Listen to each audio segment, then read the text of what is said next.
Hello everyone, I hope that you've had a really great week. This final video presentation I have will be on education during the Revolutionary Era.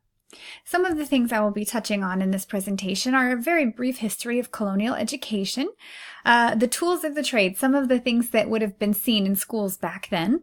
I will talk about this rising need for education as the dawn of the Revolution approached. I will talk about the impact the war had on schools during that time, and I will talk about education post the Revolution and how it changed and grew after that time.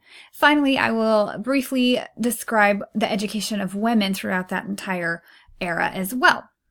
Okay, so to begin, a brief history of colonial education. When the first settlers came to Jamestown, they did not come here with the intention of settling. They came here to learn some capital gain and go back to Europe. So they didn't bring families with them at that time. However, fast forward to Plymouth, they came here with the intention of staying permanently, and entire family groups came over. That being said, they did understand that they needed some way to educate their children. Generally speaking, they were educated at home, and the focus was very religious in nature, and it was very basic as far as what we consider school today. They learned how to read, some of them, and they learned how to write, and it was usually just a very phonetic. If you could sound it out, you could spell it. The bulk of their education had more to do with caring for the home and learning how to farm and to survive. Very few laws were passed in the early settlement years. One in 1672 simply stated that towns that had 50 or 100 families had to educate their children. It didn't explain how, didn't explain where, and there was no accountability. It just stated that they had to. So a home education was pretty much the norm for quite some time.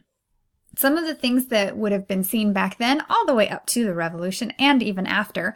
The first most traditional piece is called a hornbook. It was very simply a pallet of wood that had a sheet of paper on it with the alphabet, uppercase, lowercase letters, and your numbers. It was covered with a very thin, transparent sheet of horn to protect it, which is why it was called a hornbook. Before 1790, there was the New England Primer, which was a very basic textbook put together to help children learn to read and write. Had a lot of Bible verses and scripture. After 1790, Noah Webster's Blueback Speller was published. It was a better, more in-depth textbook for children to use. There was the Universal Spelling Book, which was a very large book that had every word in the English language at the time. The Bible, of course, was a staple item in all schools, whether it was home or a one-room schoolhouse or wherever it may be, the Bible was there. As time went on and the Revolution approached, and especially after, classic philosophers and other subjects were added. However, for a very, very long time, it was a homeschool situation, and not a lot of public education was even talked about. So as the years went on and this pressure was coming about for the Revolution, there was a rising need for education. As more colonies were being settled and they were forming their own governments, of course, Britain started to feel this pressure for power, and so they brought on taxes, the sugar stamp, the Stamp Act, all of those things that we've been learning about, and there was this underlying pressure that this revolution was brewing.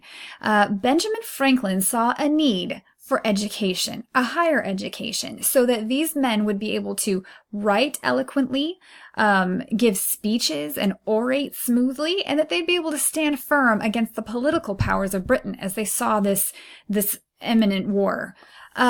He lobbied for an academy to be built to educate the up-and-coming politicians. In 1749, he gathered a bunch of well-educated men and put together this very lengthy petition for an academy. The academy was, in fact, established, and some of the things he insisted that were part of it were maps, globes, math books, and science equipment. An array of subjects were to be taught, such as math, geometry, English, grammar, reading, and writing. History, Greek, and Latin, and of course morality, were subjects that needed to be included. The school was established in 1751, and 21 members of Continental Congress were educated there, as well as 9 signers of the Declaration of Independence. So his idea, in fact, worked. This particular establishment later became the University of Pennsylvania. So now we have these educated men. We do have schools set in place. There were more public settings for schools, but then the war broke out. So what impact did the war have? Well, first, many of the schools and universities were taken over by soldiers. They were shut down and used for hospitals and housing, both British and American. Most of the schools had at least some period of time where they were shut down due to war, and there were no classes being taught at all. That was grammar schools as well as the universities that were running at the time. Many of the young men who were in school were recruited for war, so they had to leave their university or whatever education they had at the time. There were some positive things, though, about for education during the war. It did offer an opportunity for some medical training. Some of the men that came out of the war went on to be very well-established doctors because they got this training during the war. It also ignited a spark for continuing and further education. So after the war, there were many laws that were instituted to start forming what we now know today to be public school.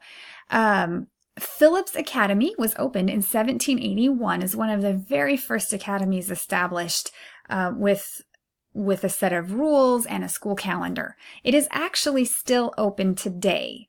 It is just a high school though, today. Boston in 1789 was the very first town to establish an actual public school system. They had rules, expectations, and an actual school calendar year, and they had different subjects that were taught. Like I said, leading up to this point, the basic subjects were reading, writing, and religion. This expanded, just like Benjamin Franklin had envisioned, things like science and higher level math and that sort of thing. Philadelphia wasn't far behind, and they also established a public school system in 1795. So Philadelphia caught on, as well as many other colonies started establishing public school systems as well. Okay, the education of women during the Revolutionary period. Before the war, or even before that tense time before the war actually started, very few women were literate. There was about 50% of women before the war who were literate enough to read, and very few of them could actually even sign their own name.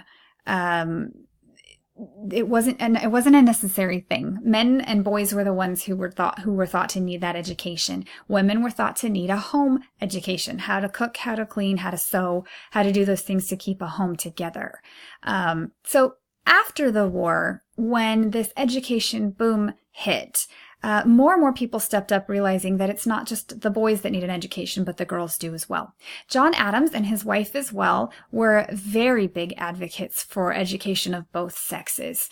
If you ever have a chance to read their letters to each other, I highly encourage you to do that.